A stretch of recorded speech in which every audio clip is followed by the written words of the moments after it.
So my guest on this show is Hugh Liddle, who's the sales wizard. I love that title. The sales wizard at Elite Sales Academy and Redcap Sales Coaching, where I love this tagline as well. He makes selling easy, fun, and profitable. And look, he's got the red cap on today. Hugh, welcome to Job Search Radio. Great to have you. Oh, thanks. It's wonderful to be here, Jeff. Super. So, selling, job search? Come on, what's that all about? We don't sell when we job hunt. We just give them a bunch of facts, right? No, the truth of the matter is that you started selling just shortly after you came out of the womb. And you found out that by doing and saying certain things in certain ways that you got what you needed. And anytime that anyone is talking and having a conversation about anything that's important to them, they're in a sales conversation, whether they know it or not. I have to tell you that my wife, Priscilla, would be the first one to tell you, I'm not a salesperson. I don't like sales. I don't want to do sales. I could just never do that. That lady talked me into moving from Colorado to Florida because it was something that was important to her. It was something that she wanted to do. And she gave me all kinds of really, really good reasons why we should move down here and why it was going to be to my benefit and how much a wonderful home she was going to make for us here and how we could go to the ocean on a regular basis and all those kinds of things. And then she asked me for the sale. She said, I'm moving to Florida. Do you want to go or not? Hey, I gotta check something. Is she related to Zig Ziglar's wife, the redhead? She's not a redhead, but she probably is related. Absolutely. And the point of that story really is that we do sell. So when we are having a conversation with somebody that we may want to have hire us, we really might want to go to work for their company. That's something that's important to us. That's one of the most vital things that could happen to us in our lives potentially. So what we say and how we say it and how we sell during that conversation that we're having with the recruiter or with the interviewer or with the CEO of the company, whoever it is that we're talking with, is a sales conversation. Because we want to take that sales conversation to the point where we either say, yes, I want to work for your company, or no, I don't want to work for your company. And where the person that's interviewing us says, we'd like for you to come to work for our company, or I think we'll take a pass. You're probably not who we're looking for. And that's really what any sale is just getting to the point where somebody can say yes or no. So interestingly, do you think there's a difference between how you would coach a sales professional to interview versus a non-sales professional interviewing? I think that everybody, whether they're a sales professional or whether they're not, if they're looking for a job and they're going into that interview to talk with somebody who has the potential or the power to give them a job, that they need to approach it the same way, they need to do the same thing. And that means that they need to do some preparation. They need to know what they're going to say, how they're going to say it, when they're going to say it. And it needs to be very, very carefully planned out. So preparation. What sort of prep do you think someone should do before the interview in order to be ready? I'm going to take down some notes because I want to make sure that there are things in the show notes for folks. Great. I've been an interviewer in the past. I've done job interviews with people who were looking for jobs, and I wanted to hire somebody to be an assistant for me. And one of the things that was really interesting is that the majority of people who I interviewed asked me, well, what does your company do and what's it about, and what would I need to do as part of this, being part of this company?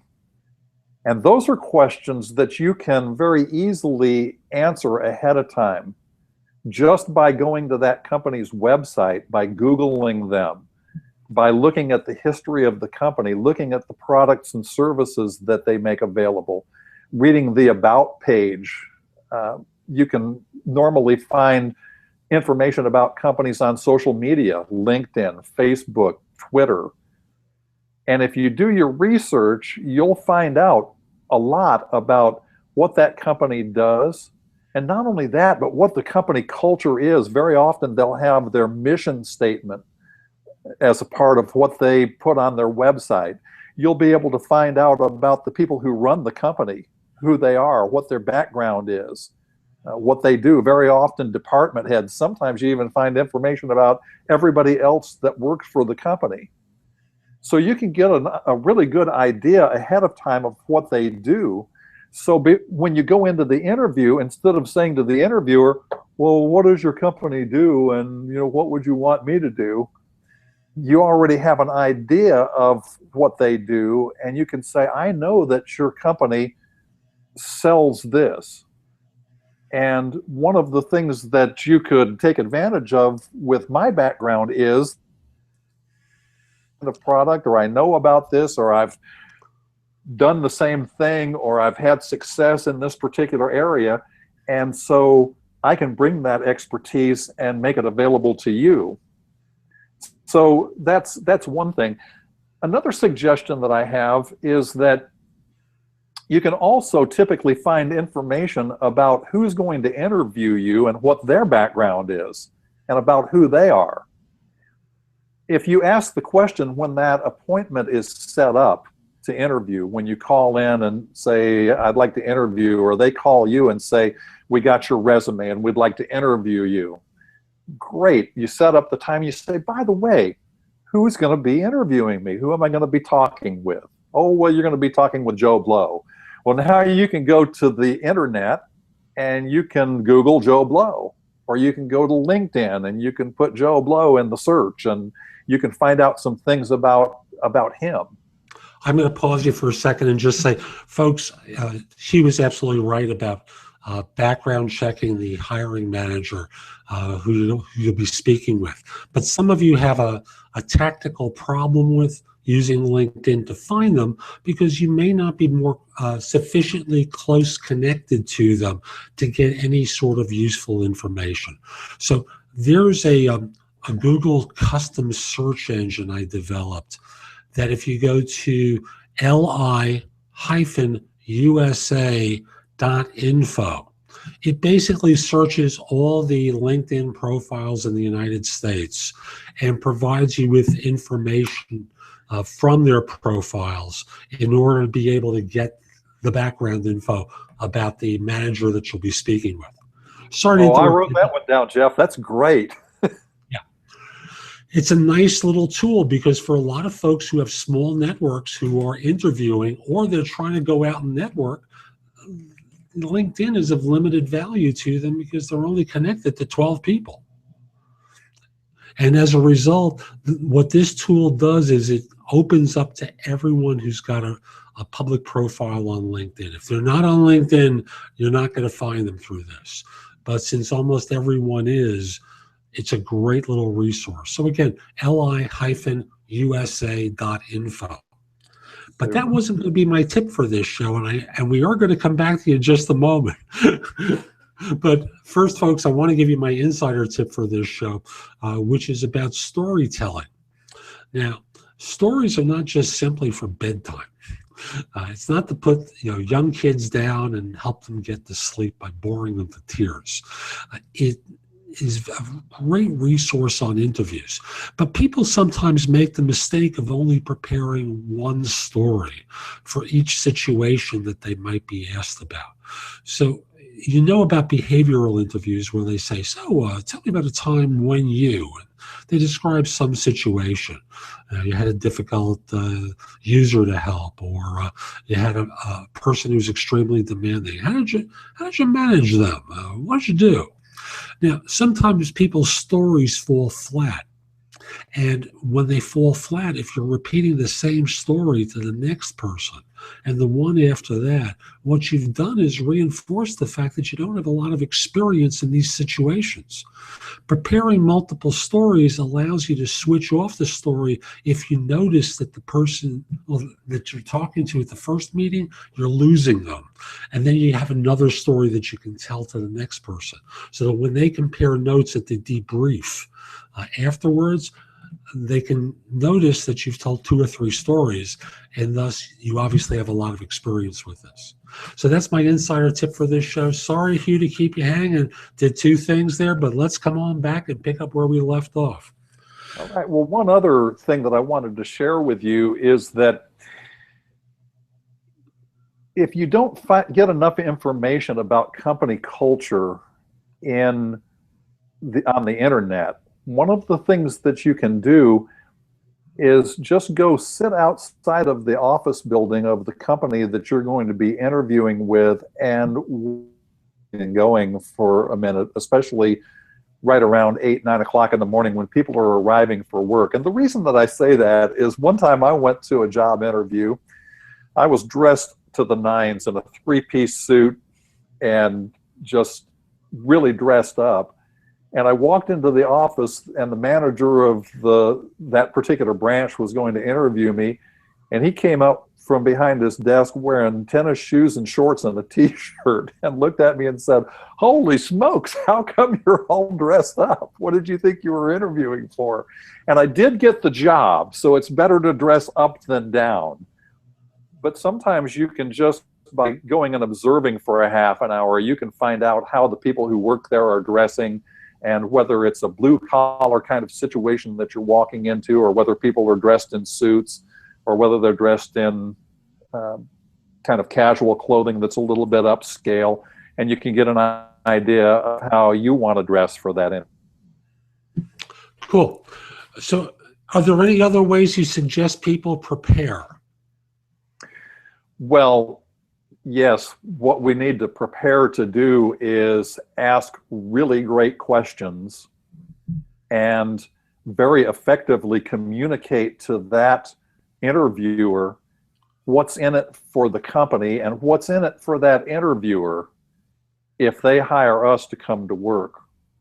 See, one of the things that I think people don't consider carefully enough is that the person who's interviewing you for that job, especially if they're in a lower level management position, their job, the person who hired them, the CEO of the company or the vice president of the company who assigned them that job, expects them to choose people who do a great job. And it reflects on the interviewer. If they hire somebody that turns out to be terrible at the job, it reflects on them, because now they've got to go find somebody else. They've got to hire them. They got to train them, and it costs money. And so there's something in it for the interviewer if that interviewer hires you and you do a great job. So you have to sell to that person. You have to convince them that you're going to do a tremendous job and that it's going to reflect well on them, and that you're going to be the best investment that company ever made by hiring you and paying you to do that particular job and fill that particular position. So all of that needs to be planned. You can't go in from the hip and expect that you're going to get maximum results. It's funny, a client of mine once taught me that my job is to help make him look good.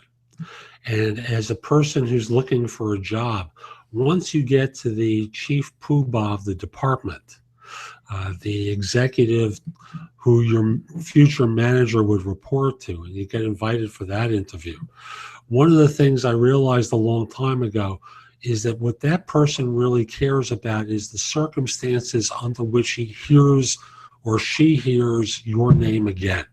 Because there are really 3 circumstances where that can occur. The first one is when they get the phone call that says, "They did a great job on this. Hey, I just want you to know that." The second one is review time. It's time to review you, and it's time to make a decision about your comp.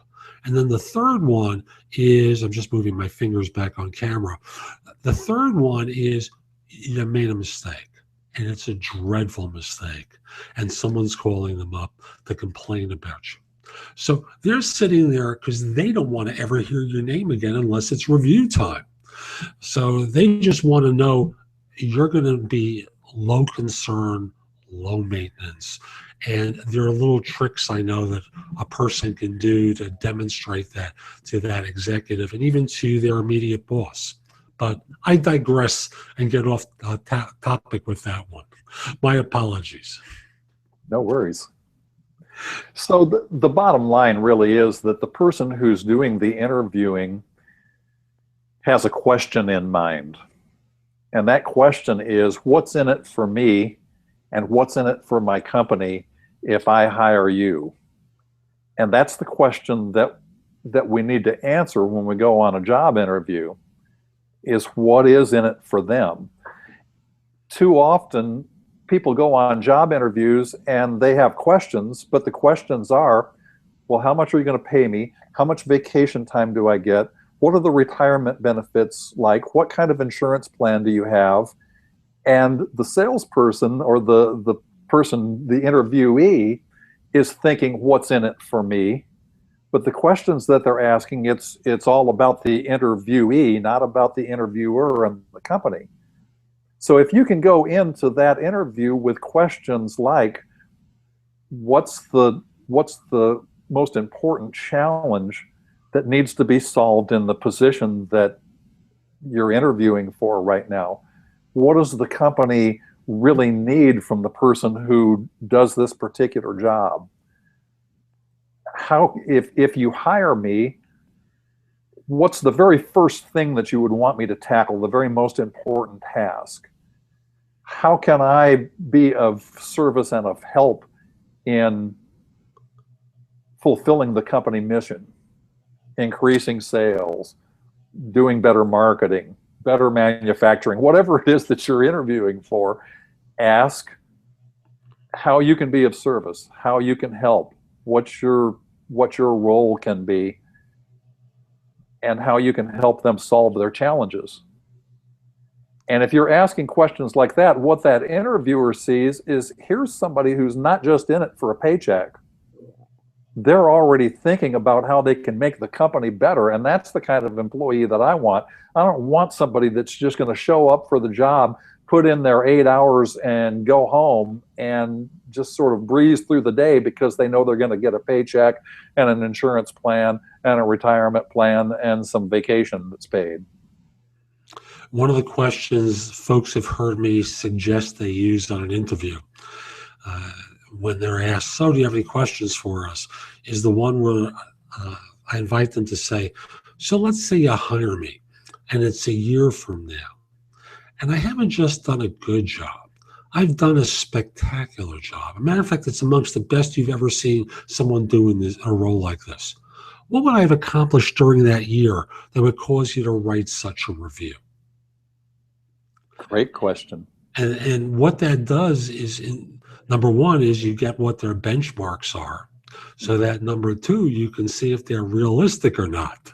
Because the last thing you as a job hunter want to do is join the staff working for some lunatic or some untenable situation where you're doomed to failure. Like a quick side story.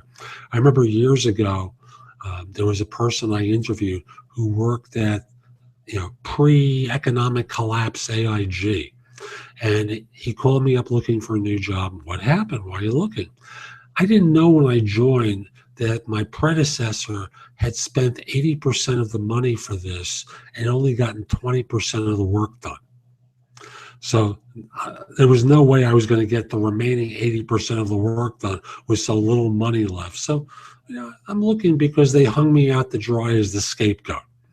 Well, wouldn't it have been nice if he had asked about where the project was and what his funding was like at that meeting, but he didn't. Yeah. And another question that you can ask, provided that you're confident, is tell me why the person who was in the position that I'm applying for before me left. What made them decide to go someplace else? And the answer to that question is very often important. If the answer to that is just, well, they found a job that paid more money, then that's fine. Or, well, they retired, that's fine. If the answer to that question is they weren't performing in their job, then your follow-up question to that could be something very similar to what you just asked. And that is, well, if I were to be placed in that position, what would you want me to do differently from the person who was there before? And maybe that could even be the lead-off question. If you were to hire me, what would you expect me to do differently from the person who's held that position up until now? And you'll get a ton of information. You'll find out a whole lot about that position, and you might decide that you don't even want that position if the answer parameters, or you might find out exactly what you would need to do to be tremendously successful, and then you can circle right back, and you could say, what you'll get if you put me in that position is somebody who does this, or acts this way, or has this talent, or has this work ethic, whatever it is that person wasn't doing well that got them canned. You can assure them right off the bat that that's not you, and that they're going to get something very different. So I'm starting to think this selling thing that you're talking about really doesn't sound like a heck of a lot of selling. How do you see all of this as selling so far? Well, I've basically just taken you through the first couple of steps in a good sales conversation. Okay. There we have it. And where we want to go from there is, since that interviewer is asking the question in their mind, what's in it for me and for my company if I hire this person, we need to very skillfully tell them what's in it for them. We need to answer that question. And we need to do it with you statements rather than I statements. So rather than going in and, pardon me? You statements? You statements. So as an example, rather than going in and saying, well, I've been working at my previous job for the last 10 years, and I was the top salesperson in my company, and I did this and I did that, and I went here and I went there, and I can promise you that I'm going to be a great employee. Instead of doing that, you could say something like, you're looking for somebody who has a tremendous work ethic, and that's exactly what you're going to get from me. As a matter of fact, the job that I held previously, there was never a day that was missed from the time I started working there until the time that I left. You're looking for somebody who puts in maximum effort, and you're going to get exactly that from me if you hire me for this position. I like to be the first one there and the last one to leave in the afternoon. So if you just preface it, you can say something about I, but make that come after you, and what you said and what you want and what you need and what you're looking for in that position is this. That's exactly what you can have. You can get, you can have, you can be, you can do, you can learn, you can enjoy, you can take advantage of. Any of those are you statements. It's so unusual, even in sales, for us to hear that or see that in advertising and marketing or in selling. It's always about, we have the best program in the entire world, and I can do this, and I can help you do whatever, and I'm the best, and my customer service is great. And it's habitual in our society for us to sell that way.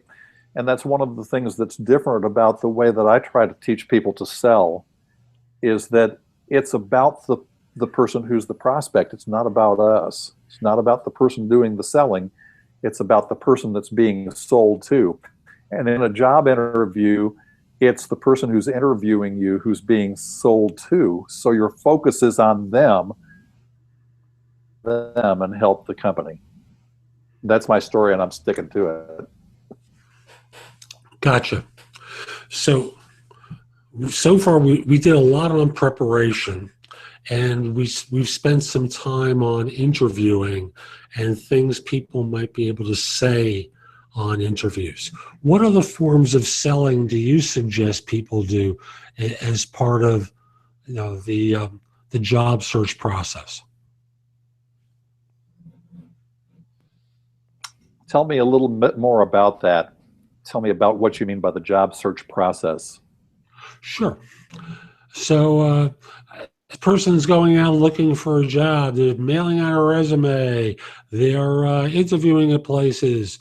They're trying to get firms to bite on them. They're trying to do networking. I could see networking as a sales process. What about you? Do you see it that way too? I do. And one of the other sales skills that you can bring to networking or even to your resume, differentiation. People will be drawn to you if there's something about you that's just a little bit different from everybody else. Because not all job interviews are this way, but I know when I used to interview for some of the, I might get 50 or 60 resumes. And in going through those resumes, there were a few that really stood out. And of course, part of that had to do with their background and their experience and those kinds of things. But also just the way that they wrote. And again, you can use you statements in resumes. And instead of saying, I did this and I did that and I did the other thing, somebody in this particular position who does this and this and this, when you hire me, that's exactly what you get. Dependability, promptness, hard work, whatever it is that you see as being important in that particular position, and that the company, and when companies advertise, they tell you, we're looking for somebody who's a self-starter. Okay, well, you could just say, well, I'm a self-starter. Or, you could say, you're looking for a self-starter, somebody who doesn't have to be micromanaged. And with me, that's exactly what you can have. I always laugh at terms like self-starter, team player, things like that, because until there's an advertisement that says, what we're really looking for is someone who is unmotivated and is a renegade. Until we see that job listing that calls attention to that, everything else is trite. So, like I said, no one ever asks for a renegade. No one ever asks for a lone wolf. They always want these personality types that are going to be conformist and, quote, fit in. And I must tell you, I hate when firms look for fit. Yep. All they're telling me is they're looking for people just like them who are not going to give them any independent thought. And besides, what sort of benchmark are they using to evaluate for fit other than, I really like this woman, or I really like this guy? Well, why? How does that determine fit? So again, what am I? So it's the same way the other way around. When the company is advertising for somebody to fill a position, they essentially, in that part of the process, are being the salesperson, and they're selling to somebody out there that they want, and they want certain things from that person, attributes in that person, and they could write the copy on their advertising for that position in a much different way and use you statements. You're a person who has this attribute. You are an independent thinker. You bring creativity to the process. You care about the company and the company's success. You're willing to work hard during the hours that you're here. You're willing to go the extra mile, blah, blah, blah, blah, blah. And what you receive when you work for us is you get this, and you get this, and you get this, and that entire advertisement can be a you statement on the other side of the coin. You bet. We're starting to come up on the end of our time with one another today. Are there any other pointers that you think are pivotal that people should hear in terms of how to view the job search as a selling proposition? Just one more tip, and that is when you go to a job interview, whether you get hired or whether you don't, send a thank you note to that interviewer and tell them you appreciated their time, that it was great to meet them, and that you certainly have an interest in that job if you do, and that you'd love to be the one that's chosen. And I'll tell you a story. I was interviewing a group of ladies to be executive assistants out in California when I was in the financial services industry. And I had somewhere around 65 or 66 resumes. And out of those resumes, I picked 5 people that were they were equal. And I interviewed all 5 of them, and Jeff, they were equal. I could hire any one of them, and they'd have done a fabulous job. They'd have just been marvelous in that position. I did the interview with one of the people, and the next morning when I came to work, stuck in my office door was an envelope with my name on it. And I opened that envelope up, and it was a thank you note from the woman that I had interviewed the previous day. And she just said, "I had such a good time interviewing with you. Thank you so much for taking the time to visit with me. I sure would love to work for your company. I hope you choose me." I didn't get a note from anybody else I interviewed. Guess who I hired? I think I got it figured out. I hired the woman who left me the thank you note. And it's just so important. And oftentimes that will be just the little extra edge, the little thing, the little differentiation that I was talking about a minute ago, just the one thing that sets you apart from those other 66 resumes or those other 5 people who actually made the final interview. Just that one little tiny thing. And it probably took her 5 minutes to write out that little note and stick it in my door. And it meant that she got a really good paying job because of it. Would you have had the same opinion if she'd sent you an email? An email would have been okay, and it still would have differentiated her in that particular instance. There's just something about a handwritten thank you note, though, that sets people apart, because I get tons and tons and tons of email. I get hardly any snail mail. I have a whole lot of people stick a pretty little envelope in my doorway, and that was the deciding factor. That was the one little extra thing. Sweet story.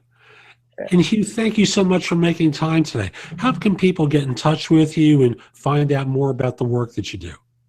There's 2 ways. They could go to redcapsalescoaching.com, and there are some blogs there, and there's a little wizard that you can click on and take a survey and have 45 minutes of my time absolutely free and no pressure and no obligation.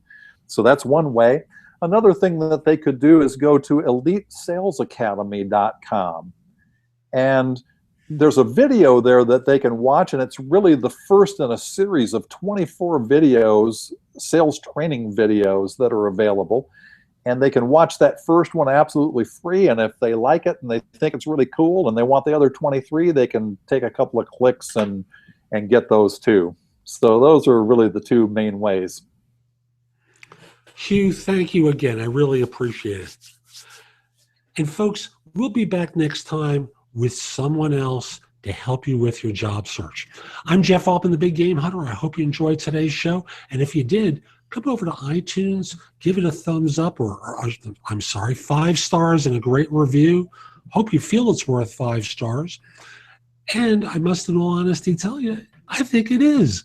So Come over to iTunes, give it 5 stars, a great review. And I also want to encourage you, visit my website, which is thebiggamehunter.us. There's a lot there. You know, over 1,000 videos about job search, and there are more about hiring. There's articles I've written. There's a complimentary subscription to my e-zine that you can receive there. A lot of great content to help you find work. So again, visit thebiggamehunter.us. Go exploring. Last thing, if we're not connected on LinkedIn, send a connection request at linkedin.com/IN/thebiggamehunter. As long as you don't look like a spammer or scammer, I'll accept your connection request. I'm Jeff Altman. Have a great day. Take care.